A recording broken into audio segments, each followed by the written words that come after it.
Indrajit study point में आप सभी का स्वागत है। हम पढ़ रहे हैं एनसीईआरटी क्लास 10 अध्याय 10 प्रेमचंद्र बड़े भाई साहब, जिसका हम भाग 3 पढ़ रहे हैं। ठीक है, तो आप जानते हैं इतना बड़ा हमको उपदेश मिला था, उसके बाद क्या होगा। स्कूल का समय निकट आ रहा था। नहीं, ईश्वर जाने यह उपदेश माला कब समाप्त हो। एक तो स्कूल का समय निकट आ रहा था और भगवान जाने ये इनका प्रवचन कब खत्म, ऐसा लग रहा था। भोजन आज मुझे निस्वाद सा लग रहा था, कोई स्वाद नहीं लगा भोजन में। जब पास होने पर यह तिरस्कार हो रहा था। देखो, पास होने पर क्या होता है, बड़ाई की जाती है, और तो फेल हो जाने पर तो शायद प्राणी ले लिए जाते। मतलब पास हुए तो ऐसा बड़ाई हो रहा था, मतलब इतना ज्यादा सुना कर तिरस्कार करके बड़ाई किया जा रहा था, और मैं फेल होता तो मेरे प्राण सुखा देते। भाई साहब ने अपने दर्जे की पढ़ाई का जो भयंकर चित्र दिखा रहे थे, उसने मुझे भयभीत कर दिया था। स्कूल छोड़कर घर नहीं भागा, स्कूल छोड़कर घर नहीं भागा, यही तजब्बू है। मतलब यही एक सोचने की बात है, ये स्कूल छोड़कर मैं घर नहीं भाग गया। लेकिन इतने तिरस्कार पर भी पुस्तकों में मेरी रुचि ज्यों की त्यों बनी रही। इतना तिरस्कार हुआ, इतना मेरे को बोली सुनना पड़ा, फिर भी मेरा हाल वही था जैसा पहले था। रुचि जैसी थी पुस्तक में, वैसे ही थी। खेल कूद का कोई अवसर हाथ से न जाने देता, थोड़ा सा भी नहीं। पढ़ता भी मगर बहुत कम, ज्यादा नहीं, काम चलाऊ पढ़ता था। मेरा भी हाल उतना ही था, बस इतना कि रोज टास्क पूरा हो जाए बस, और दर्जे में जलील ना होना पड़े। अपने दर्जे में मतलब अपने क्लास में जलील ना होना पड़े, इसलिए उतना पढ़ लेता, टास्क कंप्लीट कर लेता। अपने ऊपर जो विश्वास पैदा हुआ था वह फिर लुप्त हो गया, और फिर चारों का सा जीवन कटने लगा। एकदम ऐश से जिंदगी कटने लगा। फिर देखो 3 नंबर पढ़ते हैं।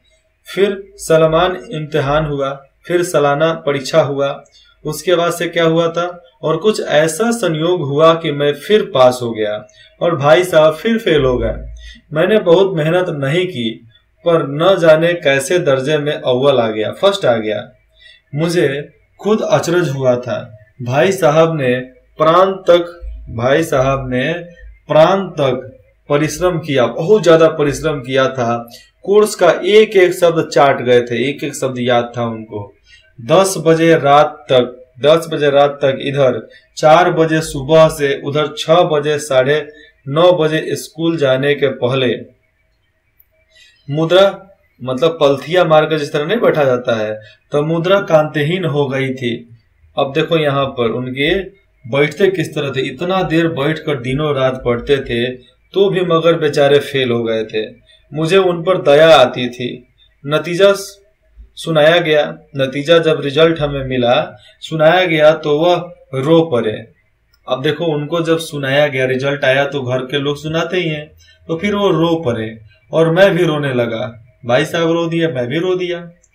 लेकिन मेरे घर में ऐसा कुछ नहीं था, बोला जाता था कुछ नहीं, मोड़ी नीचे करके सुन लेते थे लोग। लेकिन हाँ, आज धीरे धीरे जिंदगी में आदमी सफल हो रहा है तो एक तरह से अच्छा लगता है। अपने पास होने की खुशी आधी हो गई। अब देखो, अपने पास होने की जो खुशी थी उनको देखकर आधी हो गई थी। मैं भी फेल हो गया होता तो भाई साहब को इतना दुख ना होता। लेकिन विधि का विधान देखो, विधि का बात कौन टाले। मैं पास हो गया और भैया फेल हो गए। मेरे और भाई साहब के बीच में अब केवल 1 दर्जे का अंतर था, बस 1 दर्जे का अंतर रह गया था। मेरे मन में एक कुटिल भावना उदय होने लगी थी, बढ़ने लगी थी कि कहीं भाई साहब 1 साल और फेल हो जाए, तो अगर 1 साल और फेल हो गए तो मैं उनके बराबर हो जाऊंगा। फिर वह किसी आधार पर मेरी फजीहती नहीं कर सकते। अगर मैं उनके बराबर उनके दर्रा में चल जाता, उनके कब्जे में क्लास में चला जाता हूँ, कक्षा में, तो फिर मुझे फजीहत कर सकेंगे। लेकिन मैंने इस विचार को दिल से बलपूर्वक निकाल डाला कि नहीं, ऐसा नहीं करना चाहिए। आखिर वह मुझे मेरे हित के विचार से ही तो डांटते हैं ना। मुझे इस वक्त अप्रिय लगता, गलत लगता, अवश्य, मतलब उस समय अवश्य गलत लगता, मगर यह शायद उनके उपदेश का ही असर था कि मैं दनादन पास होते जा रहा था और इतने अच्छे नंबर से पास होते जा रहा था। अब भाई साहब बहुत कुछ नरम पड़ गए थे, बहुत ज्यादा। कई बार मुझे डांटने का अवसर पाकर भी उन्होंने धीरज से काम लिया और नहीं डांटा। शायद अब वह खुद समझने लगे थे कि मुझे डांटने का अधिकार उन्हें नहीं रहा, या रहा भी तो बहुत कम रहा है, अब मैं उसको नहीं डांट सकता। मतलब ऐसे भाई साहब सोचने लगे थे। मेरी स्वच्छंदता भी बढ़ी और मेरे अंदर भी थोड़ा क्या बोलते हैं रवाब बढ़ जाता है। मैं उनकी सहिष्णुता का अनुचित लाभ उठाने लगा। जो वो सहज आते थे तो उनके सहन शक्ति का मैं अनुचित गलत लाभ फायदा उठाने लगा था।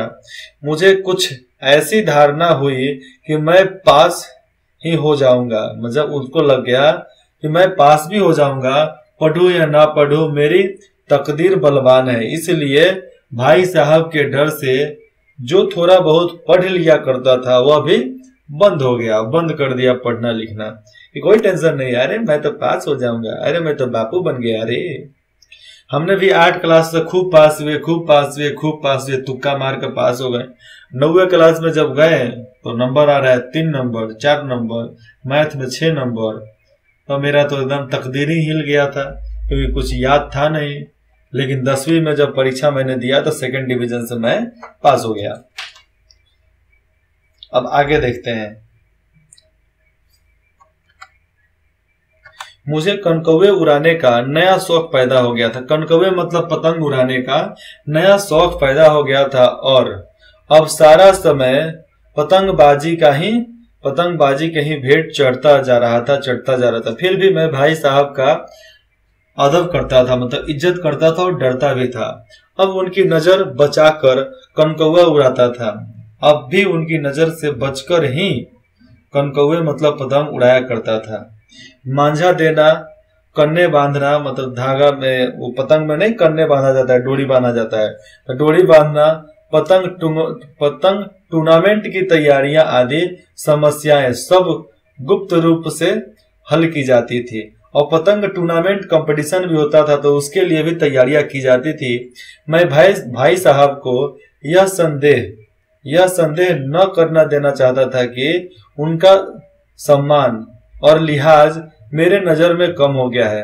मैं भाई साहब को यह भी नहीं जताना चाहता था कि आपका सम्मान जो मेरे नजर में था वो अब कम हो गया है, नहीं तो उनको और बुरा लगता।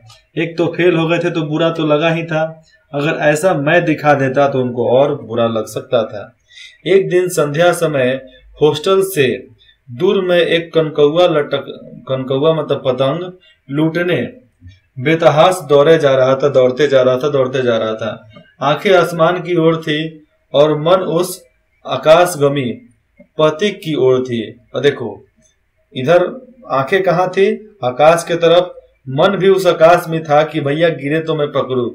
जो मंद गति से झूमता पतंग की ओर चला जा रहा था। अब देखो किस तरह वो पतंग झूमता आकाश की तरफ चला जा रहा था।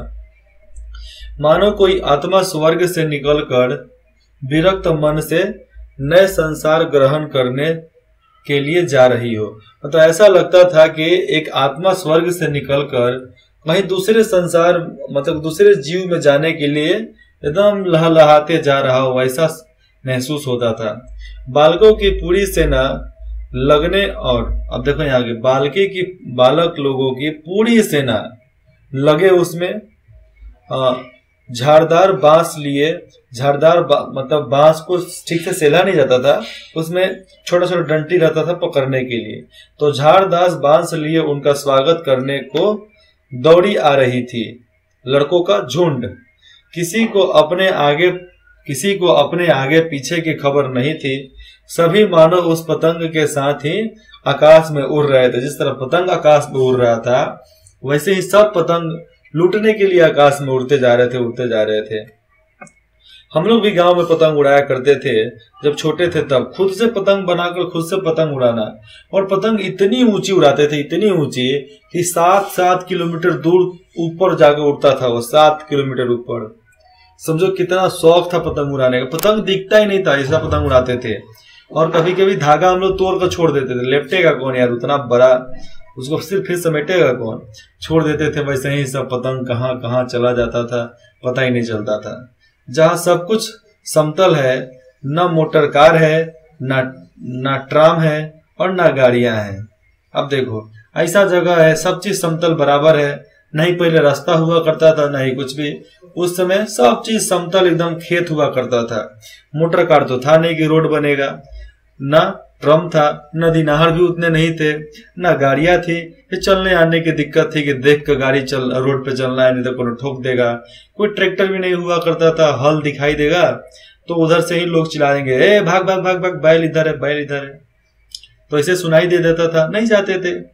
सहसा भाई साहब से मेरी मुठभेड़ हो गई, तुरंत वहीं पर सामने भाई साहब मिल गए जो शायद बाजार से लौट रहे थे। उन्होंने वही हाथ पकड़ लिया और उग्र भाव से बोले, इन बाजारी लवंडों के साथ, इस बाजारी लवंडों के साथ ढेले के कनकौए के लिए दौड़ते तुम्हें शर्म नहीं आती? भाई साहब हाथ पकड़े और बोले, इन बाजारी लवंडों के साथ, चाहे गंवार लवंडा बोल लो, तो इन गंवारों के साथ ढेले में, ढेला मतलब मट्टी का जब कोड़ते हैं ना उसको जोतते हैं तो ढेला हो जाता है, तो ढेले में कनकौआ लिए दौड़ रहे हो, तुमको शर्म नहीं आती, लज्जा नहीं आती क्या? तुम्हें इतना भी, तुम्हें इसका भी कुछ लिहाज नहीं है कि अब नीची जमात, यहाँ पर नीची जमात मतलब जाति का, श्रेणी की बात हो रही है, तो नीची जमात में नहीं हो, सॉरी ये जाति की बात नहीं आ रही, यहाँ पर क्लास की बात हो जा रही है। तो तुम अब नीची क्लास में नहीं हो बल्कि 8वीं जमात में आ गए हो, यहाँ पर तुम 8वें क्लास में अब आ गए हो, मुझसे केवल 1 दर्जे नीचे हो। अब यहाँ पर आगे बोल रहे हैं, आखिर आदमी को कुछ तो अपनी पोजीशन का ख्याल करना चाहिए, मतलब तुमको खुद तो अपने पोजीशन का ख्याल करना चाहिए ना। एक जमाना था कि लोग 8वें दर्जे पास करके नायब तहसीलदार हो जाते थे, मतलब बहुत अच्छे तहसीलदार हो जाया करते थे। तहसीलदार मतलब दरोगा, तो दरोगा हो जाया करते थे। मैं कितने ही मिडिलचियों को जानता हूं, मतलब मैं ऐसे कितने आदमियों को जानता हूं जो आज अव्वल दर्जे के डिप्टी मजिस्ट्रेट या सुपरिटेंडेंट है, जो 8वें तक पढ़कर ये इतना चीज पहुंचे हैं। कहां तक? मजिस्ट्रेट बने, सुपरिटेंडेंट बने हैं, बहुत ऊंचे ऊंचे पौधे पर हैं। कितने ही 8वीं जमात वाले हमारे लीडर और समाचार पत्रों के संपादक भी हैं, और कितने तो ऐसे हैं 8वीं क्लास में पढ़ने वाले लोग आज संपादक, हमारे लीडर बनकर सामने खड़े हुए हैं। बड़े बड़े विद्वान उनकी महत्ती में काम करते हैं, मतलब बड़े बड़े विद्वान उनके नीचे काम करते हैं, और तुम इसी 8वें दर्जे में आकर बाजारी लवंडों के साथ कनकौए के लिए दौड़ रहे हो। मतलब तुम इस दर्जे में आकर कनकौए के लिए दौड़ रहे हो, वो भी बाजारी लवंडों के साथ। मुझे तुम्हारी इस कम अकली पर दुख होता है, जो तुम्हारा कम अकल है ना, इस पर दुख होता है। तुम जहीन हो, इसमें शक नहीं है। तुम छोटा है, इसमें शक नहीं है, तुम पोजीशन का ध्यान रखो, लेकिन वह जहन मतलब दिमाग, वे जहन किस काम का जो हमारे आत्मगौरव की हत्या कर दे। तुम जहीन हो, मतलब तुम्हारे पास तुम्हारे जहन जो है, शरीर जो है, मन जो है, वो किस काम का जो तुम्हारे आत्मगौरव की हत्या कर दे, तुम्हारे मान सम्मान को खत्म कर दे। तुम अपने दिल में समझते होगे मैं भाई साहब से महज 1 दर्जा नीचे हूँ, मतलब 1 क्लास नीचे हूँ। अब उन्हें मुझको कुछ कहने का हक नहीं है, लेकिन यह तुम्हारी गलती है। मैं तुमसे 5 साल बड़ा हूँ, 5 साल, और चाहे आज तुम मेरी ही जमात में आ जाओ, और परीक्षकों का यही हाल है। यहाँ पर देखो, तुम मेरे जमात में आ जाओ और परीक्षा लेने के यही हालात है, तो निसंदेह अगले साल तुम मेरे समक्ष हो जाओगे, और शायद 1 साल बाद मुझसे आगे भी निकल जाओगे। लेकिन मुझमें और तुम में जो 5 साल का अंतर है ना, उसे तुम क्या खुदा भी नहीं मिटा सकता उसको। मतलब तुम मेरे भी क्लास में आकर पढ़ो, मेरे से भी आगे निकल जाओ, तो भी तुम मुझसे बड़े नहीं होते। तुमसे 5 साल जो मैं बड़ा हूं वो खुदा भी नहीं मिटा सकता है। इस तरह भाई साहब बोलते हैं, मैं तुमसे 5 साल बड़ा हूं और हमेशा रहूंगा। मुझे दुनिया का और जिंदगी का जो तजुर्बा है तुम उसकी बराबरी नहीं कर सकते, चाहे तुम एमए करो, डिफिल करो या डिलिफ्ट ही क्यों ना हो जाओ, कुछ भी हो जाओ, कितना भी पढ़ लिख लो, फिर भी मैं तुमको अपने बुद्धि से, तुमको अपने तजुर्बे से कुछ नया ही बता सकता हूँ। समझ किताबें पढ़ने से नहीं आती, केवल समझ किताब पढ़ने से नहीं आ जाती है, दूसरी दुनिया देखने से आती है। दुनिया को देखो, हमारी अम्मा ने कोई दर्जा नहीं पास किया है, कोई भी दर्जा पास नहीं किया है, कोई भी क्लास में नहीं गई है, और दादा भी शायद 5वीं 6ठी जमात के आगे नहीं गए हैं, लेकिन हम दोनों चाहे सारी दुनिया की विद्या पढ़ लें, अम्मा और दादा को हमें समझने और सुधारने का अधिकार हमेशा रहेगा। मतलब अम्मा और दादा हमें हमेशा सुधारने के लिए तत्पर रहते हैं, उनके पास हक है कि हमें कभी भी सुधारने के लिए कुछ भी कर सकते हैं, केवल इसलिए नहीं कि वे हमारे जन्मदाता हैं, केवल इसलिए नहीं बोलते हैं कि वो हमारे जन्मदाता हैं, बल्कि इसलिए कि उन्हें दुनिया का हमसे ज्यादा तजुर्बा है और रहेगा भी। लेकिन कुछ मामले में ऐसा नहीं होता है, बड़े बुजुर्ग को तजुर्बा होता है, मानते हैं मैं भी कि तजुर्बा होता है, लेकिन अभी डिजिटल डिपार्टमेंट है, सब जगह डिजिटल हो रहा है, और माँ बाप तो पहले का नौकरी पेशा आदमी चाहता है कि नौकरी कर लो, खेती बाड़ी कर लो, लेकिन अब तो ऐसा रहा नहीं, डिजिटली दुनिया हो गई है, तो कुछ नया करो। अमेरिका में किस तरह की राज्य व्यवस्था है, और 8वें हेनरी के कितने ब्याह किए और आकाश में कितने नक्षत्र हैं। 8वें हेनरी 8वें क्लास में आते हैं ब्याह हो जाता था, और ऐसे कितने ही नक्षत्र हैं। यह बातें चाहे उन्हें ना मालूम हो, लेकिन हजारों ऐसी बातें हैं जिनका ज्ञान उन्हें हमसे और तुमसे ज्यादा है। भले उनको नहीं मालूम कि ब्रिटेन व्यवस्था कैसा है, कौन से हेनरी में विवाह होता है, नक्षत्र कैसा होता है, आकाश में नक्षत्र तारा वगैरह कैसे दिखते हैं, कैसे समझ में आते हैं, भले वो उनको मालूम नहीं हो, लेकिन हमसे हजारों ऐसी बात वो जानते हैं जो हमें वो सिखा सकते हैं, और हजारों ऐसी बात जानने के कारण ही वो हमसे तजुर्बा और ज्ञान में हमसे ज्यादा है, हमसे और तुमसे दोनों से ज्यादा है। देव ना करे आज मैं बीमार हो जाऊं, भगवान ना करे कि आज मैं बीमार हो जाऊं तो तुम्हारे हाथ पांव फूल जाएंगे। दादा को ताड़ देने के सिवा तुम्हें और कुछ न सूझेगा। मतलब पत्र लिखने के अलावा दादा को तुम्हें और कुछ नहीं सूझेगा, लेकिन तुम्हारी जगह दादा हो तो किसी को तार न देंगे, किसी को पत्र नहीं लिखेंगे, न घबराएंगे, न बदहवास होंगे, कुछ टेंशन फेंशन नहीं, चिंता नहीं लेंगे। पहले खुद मर्ज पहचान कर, मतलब बीमारी पहचान कर इलाज करेंगे, उसमें सफल ना हुए तो किसी डॉक्टर को बुला कर लाएंगे, लेकिन वह बेचैन नहीं होंगे। बीमारी तो खैर बड़ी चीज है, हम तुम तो इतना भी नहीं जानते कि महीने भर का खर्च महीने भर कैसे चलता है। महीने भर का खर्च जो मिलता है, महीना भर खर्च कैसे चलता है, ये तो हम दोनों नहीं जानते। जो कुछ दादा भेजते हैं उसे हम 20-22 दिन तक ही खर्च कर सकते हैं, खर्च कर डालते हैं। 22 दिन ज्यादा से ज्यादा चलता है, और फिर पैसे को मोहताज हो जाते हैं। नाश्ता बंद हो जाता है, धोबी और नाई से मुंह चुराने लगते हैं कि भैया अब हमारे पास नहीं है पैसा कि तुमको देंगे। लेकिन जितना आज हम और तुम खर्च कर रहे हैं, दोनों मिलकर खर्च कर रहे हैं, उसके आधे में दादा ने अपनी उम्र का बड़ा भाग इज्जत और नेकनामी के साथ निभाया है। इसलिए समझा करो। और कुटुंब का पालन भी किया है, मतलब अपने जात बिरादरी का, गांव बिरादरी का पालन भी किया है, सारे धर्म को भी माने हैं, जिसमें सब मिलकर 9 आदमी थे। कुटुंब में 9 आदमी थे। अपने हेडमास्टर साहब की ही देख लो कैसे एमए है कि नहीं, और यहाँ के एमए नहीं।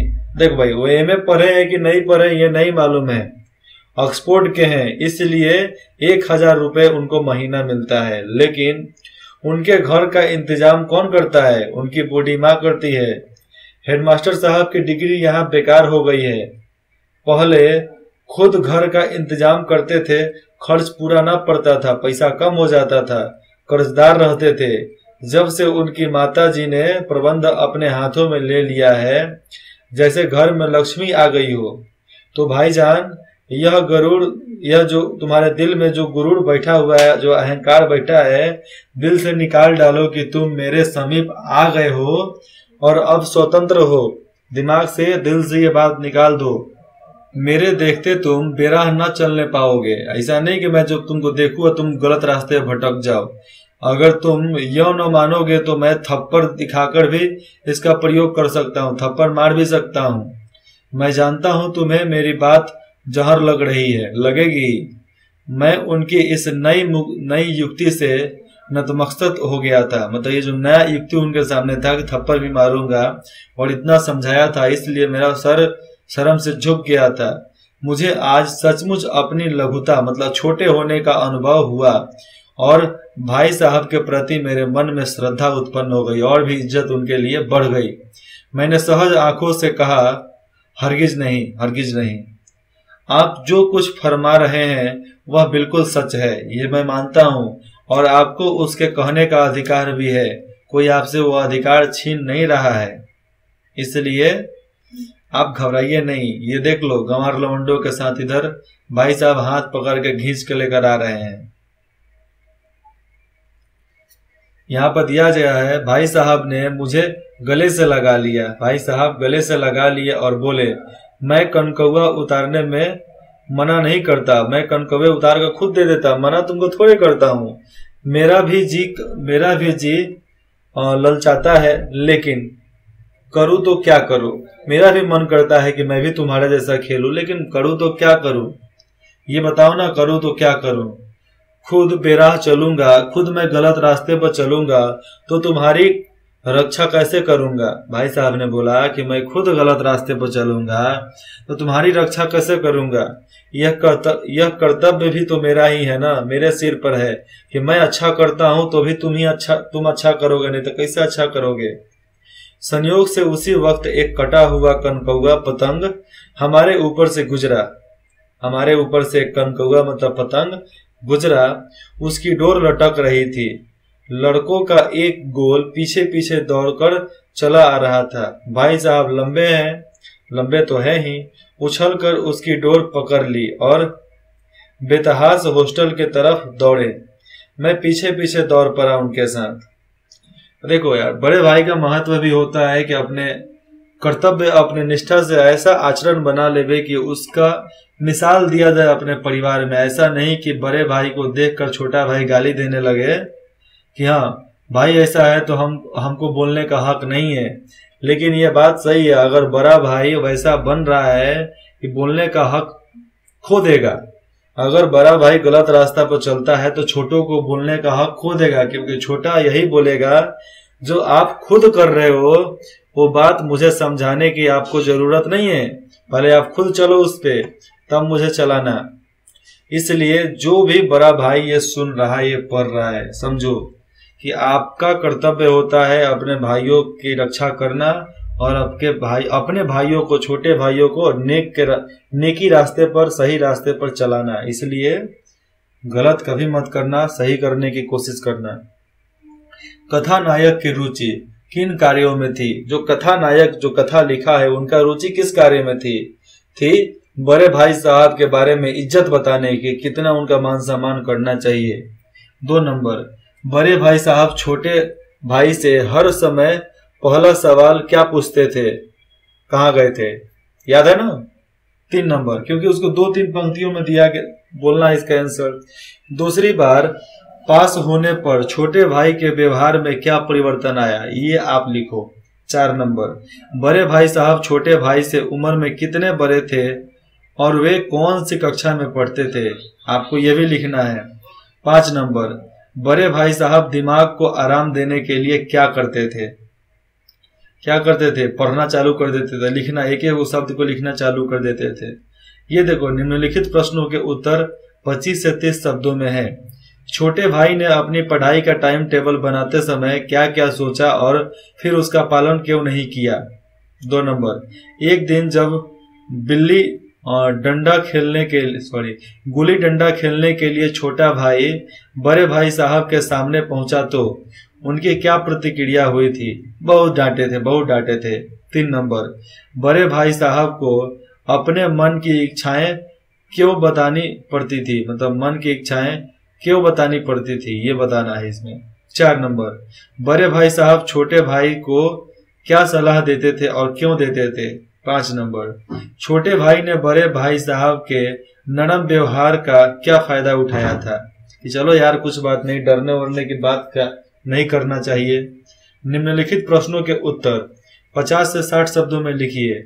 बड़े भाई की डांट फटकार अगर न मिलती तो क्या छोटा भाई कक्षा में अव्वल आता?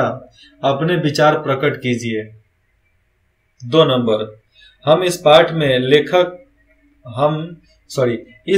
में लेखक ने समूची शिक्षा के लिए तौर तरीके का व्यंग किया है।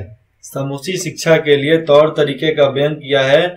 एक ऐसा यहाँ पर पढ़ाई होना चाहिए। क्या आप उनके विचारों से सहमत हैं? जरूर सहमत है। आप इसको अपना विचार लिखना है। 3 नंबर, बड़े भाई साहब के अनुसार जीवन के समक्ष कैसी आती है? मतलब जीवन की समझ कैसी आती है? 4 नंबर, छोटे भाई के मन में बड़े भाई साहब के प्रति श्रद्धा क्यों उत्पन्न हुई? क्यों हुई? पतंग दिए इसलिए। बड़े भाई के स्वभावगत मतलब उनके स्वभाव विशेषताएं बताइए। बड़ा भाई का स्वभाव कैसा था? 6 नंबर, बड़े भाई साहब ने जिंदगी के अनुभव और किताबी ज्ञान में से किसे और क्यों महत्वपूर्ण समझा? 7 नंबर, बताइए पाठ के किन अंशों से पता चलता है कि छोटा भाई अपने भाई साहब का आदर करता है, भाई साहब को जिंदगी का अच्छा अनुभव है, भाई साहब के भीतर भी एक बच्चा है, भाई साहब छोटे भाई का भला चाहता है। अब देखो गौर नंबर, निम्नलिखित के आशय स्पष्ट करना है। इसको आप खुद से करना है। भाषा अध्याय है, कोई जरूरत नहीं इसमें हाथ पैर भी कुछ नहीं लगाना है। शब्दार्थ है, आप एक बार इसको देख लेना, क्योंकि कुछ जब फंसेगा ना उसको समझ में आ जाएगा। मैंने बताया ना, हर्फ मतलब अक्षर ऊपर, तो वही चीज है यहाँ पर भी। जमात मतलब कक्षा, चेष्टा मतलब कोशिश। तो ये शब्द कुछ है जो अजीब शब्द लगता है आपको, लेकिन वो एक शब्द में अनेकों शब्द बनाने का तरीका है ये। चलिए फिर मिलते हैं अगले पाठ में। अगला पाठ अपना है डायरी का एक पन्ना। लेखक का नाम है सीताराम सक्सेरिया। तो चलिए मिलते हैं अगले अध्याय में। इंद्रजीत स्टडी पॉइंट में जुड़ने के लिए आप सभी का बहुत बहुत धन्यवाद। हमें इंतजार रहेगा आपके कमेंट का। आप जरूर ध्यान देना, पढ़ाई में ध्यान देना है ना।